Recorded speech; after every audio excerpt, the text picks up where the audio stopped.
The thing I get asked the most is how on earth did this interview happen? How on earth did someone convince Prince Andrew to do this absolutely cataclysmic interview? And only I have the answer.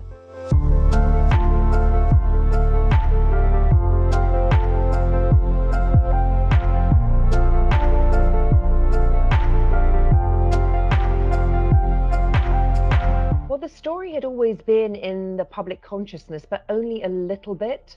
And my job at Newsnight was really to pursue interviews with people who were in the public profile, world leaders, members of royalty, actors, people who were working in politics. And in this particular circumstance, the story of Prince Andrew at the stage at which I first started dealing with his people, which was in October 2018, it really wasn't that big of a deal. He was kind of a forgotten prince, and the tale of his friendship with Jeffrey Epstein was also somewhat forgotten. But over the period of the year and 1 month that I was dealing with Buckingham Palace, it became the biggest story in the country and certainly almost the world. So one of those classic cases of something that starts with something that your team at Newsnight say, that's not very Newsnight, we turned it down twice. And then over the period of that year, it became the negotiation of my life because everyone in the world wanted that particular interview because he had so many big questions to answer about his friendship with the convicted paedophile Jeffrey Epstein, but also the specific allegations which he denies to this day against him for sexual acts committed against Virginia Giuffre.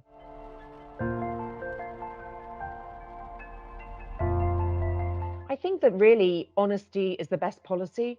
It's quite rare in negotiation for people to be blunt and honest. I mean, in the film adaptation of my book, Scoop on Netflix, I call him Randy Andy to his face.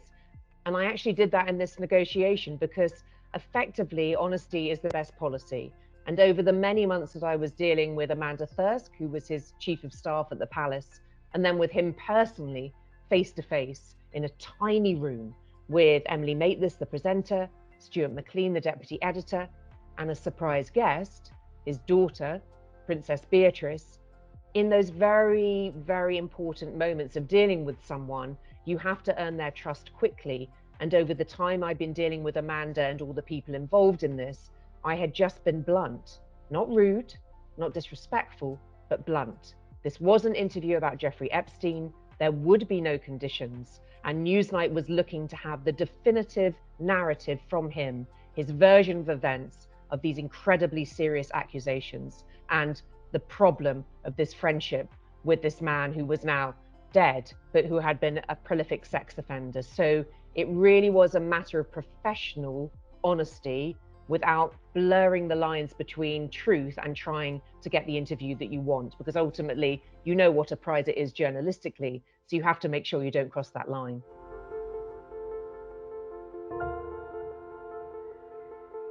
Well, what usually happens is you do like a briefing call, not usually with the actual person that's doing it, and then by the time you get to the interview itself, they've cleaned it up completely.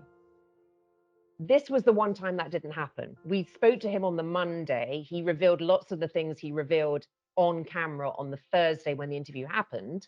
But I never for 1 second thought he would replicate those things in the public domain. So the real shock for me sitting in that room, 15 feet behind his chair, was the fact that he put Pizza Express Woking, the fact that he had a condition where he didn't sweat at the time. The fact that he put those into the public domain was the thing that was really shocking to me, because I assumed he would not put any of that on camera.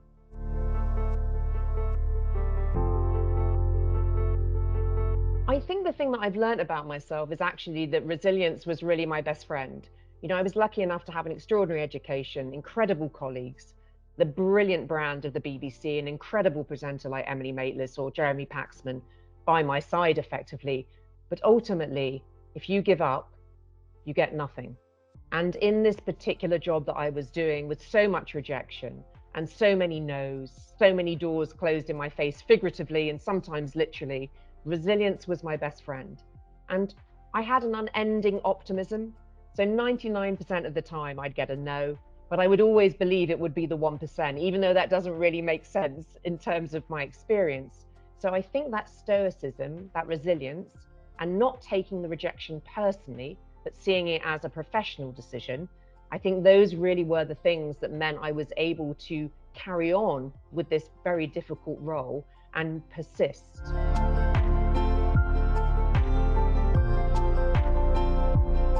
The number one tip in negotiation is to listen. I mean, I was a barrister, I did criminal defense, so I was taught how to do negotiation, at law school. And the thing I found fascinating, and we all know this, we all do it. It's not, I do it too sometimes, is people are waiting to speak and they're not listening. And I think the profound difference really in a good negotiator and a bad negotiator is bad negotiators go in with an end in mind and they have 5 points to make and they will make them at any cost. Medium negotiators go in with 5 points in mind and they'll make three, but they'll make them at any cost. The negotiator that's most successful goes in with 5 possible points in mind, but might not make any of them because they are in a living, breathing situation where they respond to the person opposite them on a human level and on a professional level. And so that really is the thing, to adapt, to listen, and to make sure that you've prepared in a way that means you can answer questions, but you're not just going, basically listening to your own voice and listening to your own points. So that's where the most skillful negotiations are. I think it can be taught and learned, because one of the interesting things I've learned while I've been a visiting senior fellow at the London School of Economics is that effectively there are quite formal structures that people are used to in obviously professional life and in education, in terms of how they kind of like are just kind of conforming to things all the time, which is understandable because people are frightened of risk. So one of the things that I do try to teach is to be, in a sense, a bit more informal and to try and bring some more of somebody's professional self, their personality, a bit more of their humanity into the situation. Because if you imagine in a negotiation, someone might meet 100 people, it's very easy to forget 100 people actually. So trying to be remembered for the right reasons and showing a bit more of yourself and breaking down that kind of automaton kind of response to things can be very useful, because the longer you've been in a profession, and I used to be a lawyer myself, the more inauthentic in a sense you feel. So that's one of the things that I teach to the students. And by the end of it, a lot of them are quite different from when they first met me in terms of how they interact. So I'm the executive producer on Scoop for Netflix, and I thought that would be just kind of a title with no meaning, but I was extremely hands-on, very, very lucky. I kept this secret for months, which is a very hard secret to keep.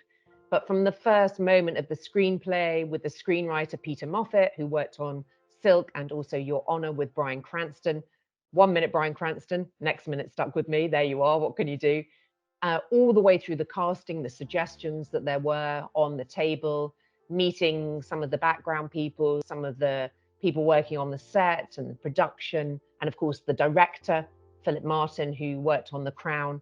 I basically put myself into as many situations as possible because, as you can imagine, this is, I'm an experienced billionaire, and this film was something that is about my life. So it was really crucial to me that, of course, I protected what that was and that my story, but also my responsibility to the other people depicted and to Newsnight team and to journalism and of course to the BBC. So really important to be involved as much as possible, and so fun to be on set. So I did keep it classy at the beginning and go about once a week, but by the end, I've got to be honest, I was there every day. I think the thing that I most enjoy about my keynote speeches is that I ad-lib them all.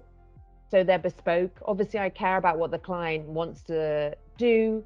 I'm very invested in the people in the room. I love people. I love talking. I love sharing the inside tales. But what is in the public domain in terms of negotiation, in terms of the story of Prince Andrew, in terms of dealing with power, and in terms of the tale that we have here, is really only about 50%. And the other 50% is what you get in a room with me. I've got inside tales, I've got things you cannot say in public, I've got pictures from the time that I spent in Buckingham Palace. So I think you get two things. You get a water cooler moment where everyone will be speaking about some of the things that we talk about in private, and you also get some profound lessons about reputation, dealing with risk, dealing with the media, negotiation, speaking truth to power, and making sure you don't get yourself in a sticky situation like Prince Andrew did.